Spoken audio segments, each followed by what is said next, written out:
اعوذ باللہ من الشیطان الرجیم، بسم اللہ الرحمن الرحیم۔ اگر آپ لوگ یہ دیکھیں تو مرزا جہلمی کے نظریات جو ہیں نا، لاہوری مرزائیت سے کافی ملتے ہیں۔ اور ان کے معتقدین یہ سوال کر سکتے ہیں کہ آپ حضرات آخر کیوں لاہوری حضرات کی تکفیر کرتے ہیں، جبکہ لاہوری حضرات بھی مرزا بانی مرزائیت کے اقوال کی اسی طرح تعویلات کرتے ہیں۔ یہ ان کے سوالات ہیں۔ تو پہلا تو سوال ہمارے یہ ہے کہ جہلمی صاحب نے تو صاف کہا ہے کہ اگر، اور یہ کس کے لیے کہا ہے، لاہوریوں کے لیے نہیں کہا ہے، یہ غیر لاہوریوں کے لیے کہا ہے، جسے مبایع بولتے ہیں، کہ اگر وہ جہلمی صاحب کو مسلمان مان لیں تو جہلمی صاحب ان کی تکفیر کرنا بند کر دیں گے۔ تو یہ لاہوری تو پہلے ان کو مسلمان مانے ہوئے ہیں۔ پھر یہ سوال تو جہلمی صاحب کے اوپر زیادہ اہم پڑتا ہے، لیکن بہرحال اس سوال کا بہرحال جو انہوں نے سوال کیا اس کے جواب دیکھتے ہیں۔ دیکھیے، اول تو بانی مرزائیت نے یہ جو جمل کہے یہ اس حالت میں نہیں کہے، یا بالکل ہوش و حواس میں لکھے ہیں۔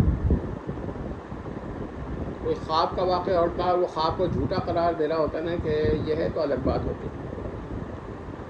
ایک تو یہ بات ہوتی ہے۔ دوسری بات یہ ہے کہ لاہوری حضرات ان عبارات کو پیش کرتے ہیں جو پہلے کی ہیں، جبکہ اگر کسی طرح فرض کیجیے کسی خواب کا واقعہ ہوتا، خواب کا بھی نہیں ہوتا، چلیے ایک دفعہ ہوش کا، ایک دو دفعہ ہوش کا ہو جاتا ہے، لیکن کثرت کے ساتھ ہوتا ہے، پھر بھی یہ ڈاؤٹ پیدا ہو جاتا ہے۔ تو یہ تو تحریرات میں ہے، تحریرات میں تو آدمی ایڈٹ کر سکتا ہے نا، وقت یہ کہ یہ مان لیا کہ ذہنی طور پر وہ مریض ہے، وہ تحریرات بھی غلط لکھ رہا ہے، لیکن جب وہ ہوش میں آئے گا تب تو وہ ایڈٹ کر سکتا ہے نا۔ تو یہ پوائنٹ ہے کہ تین چار وجوہ سے، ایک تو یہ کہ بانی مرزائیت کی وہ عبارات جو پہلے کی ہیں اس کو بنیاد بنا کر بعد کی عبارات کو لاہوری حضرات رد کرتے ہیں، لیکن وہ عبارات واضح ہیں کہ اس نے دعویٰ نبوہ کیا، صرف خواب کا واقعہ نہیں ہے کہ ایک خواب کا مسئلہ ہے۔ تو یہ بہن ذہن میں رکھیے گا کہ یہ کہہ دینا کہ نہیں بھائی اس نے یہ دعویٰ نہیں کیا تھا، اس نے بعد میں کتب میں کھل کر دعویٰ کیا، اعلان نبوت کا دعویٰ کیا ہے واضح طور پر، لہذا یہ تو ان کا نہیں چلتا۔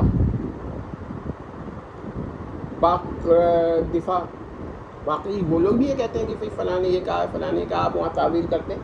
جی بالکل، کیونکہ یہ حضرات اپنے عقائد میں نفی کرتے تھے، خواب کا واقعہ ہے یا ایسی حالت کا واقعہ ہے اس کی نفی کرتے تھے، لیکن یہ حضرات اس کے جواز پیش کرتے ہیں کہ بھائی، اور ایسے شخص جواز پیش کرتے ہیں جس نے یقینی طور پر دعویٰ کیا ہے۔ تو جب ایک شخص یقینی طور پر دعویٰ کرتا ہے نبوہ کا رسول اللہ کے بعد، تو اس کے پرانے اقوال سے یہ ثابت کرنا کہ نہیں اس نے دعویٰ ہی نہیں کیا، یہ ہے بڑا پرابلمٹک۔